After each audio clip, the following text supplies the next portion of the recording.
Hey there, welcome back to my desk. My name is Amanda Kaufman, and I'm doing this really special vlog series all about the big, insidious kind of thought patterns, mindsets, beliefs that coaches really struggle with when they're building their coaching business. And the day that I'm shooting this blog, Chris is on jury duty, but don't worry, he'll be back.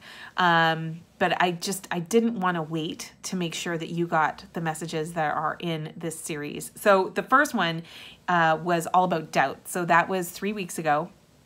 And I was talking all about how to deal with doubt. So you can definitely check that out at amandakaufman.net/blog, or you can check out our podcast, The Crush Method Show on iTunes if you want to go check that out. Then 2 weeks ago, I was talking about investments and how do you make decisions about your investments and feel good about those decisions versus the ones that are not such a good idea. So I talked about that 2 weeks ago. Again, you can go to the blog or you can check out the podcast to listen to those episodes. And they're short. They're about 10 minutes each. So nice and cheerful. And then last week I was talking all about OPOs, which is other people's opinions. This is another huge insidious area for the mindset of a startup coach. And I really, really want you to know how to deal with other people's opinions.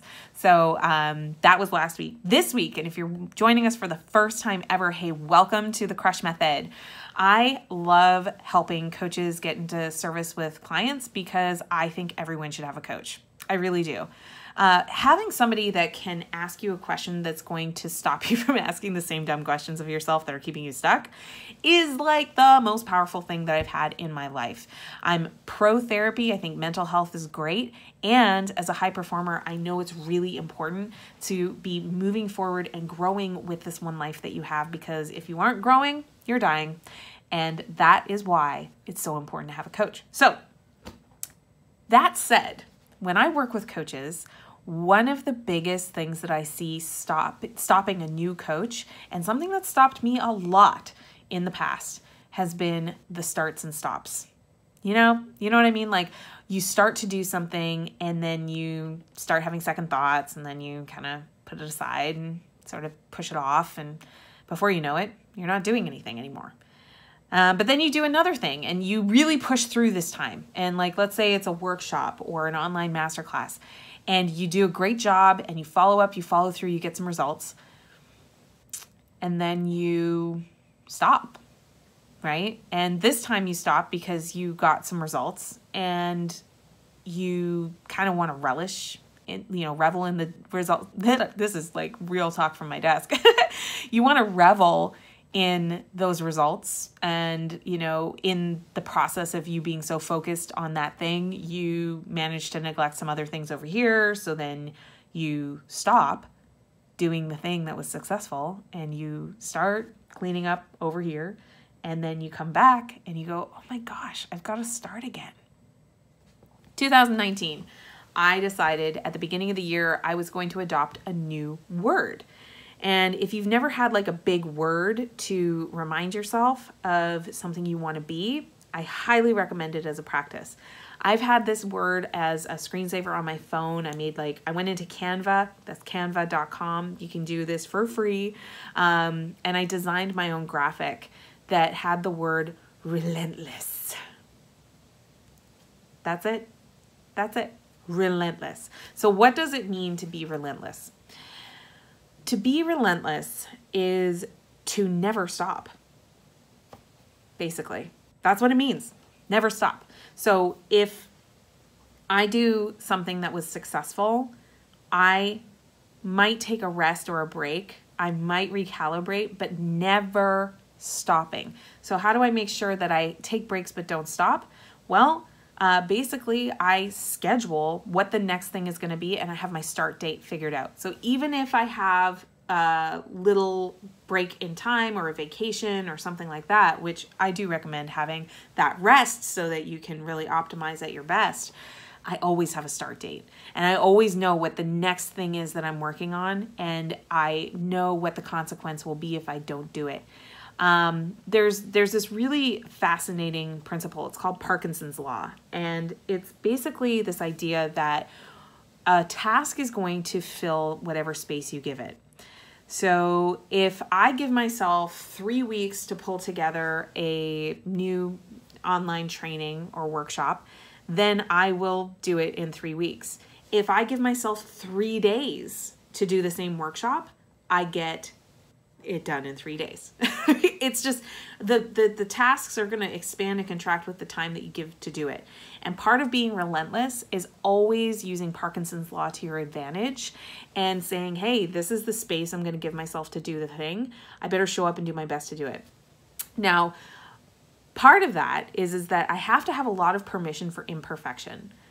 I have to be ready that maybe I didn't give myself a big enough box to make it as perfect as I wanted it to be.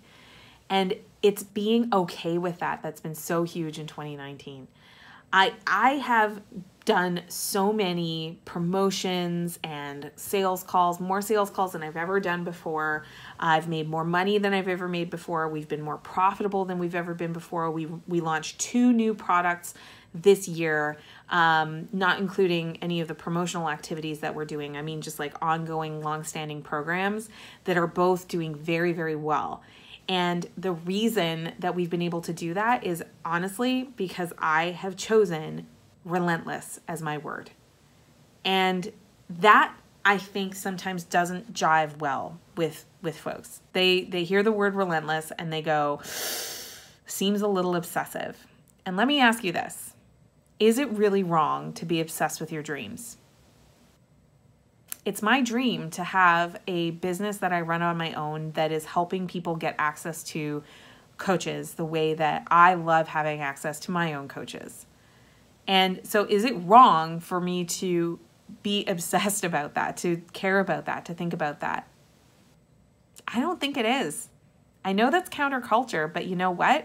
If you want to get the same results that everybody else gets, if you want to be one of the 95% of businesses that fail within 3 years or whatever that is, then just do what everybody else does, right? That's one of the hugest things that I've learned is if you want to have different results than other people, you want to be exceptionally successful, then you need to have exceptional standards for what you're going to commit to.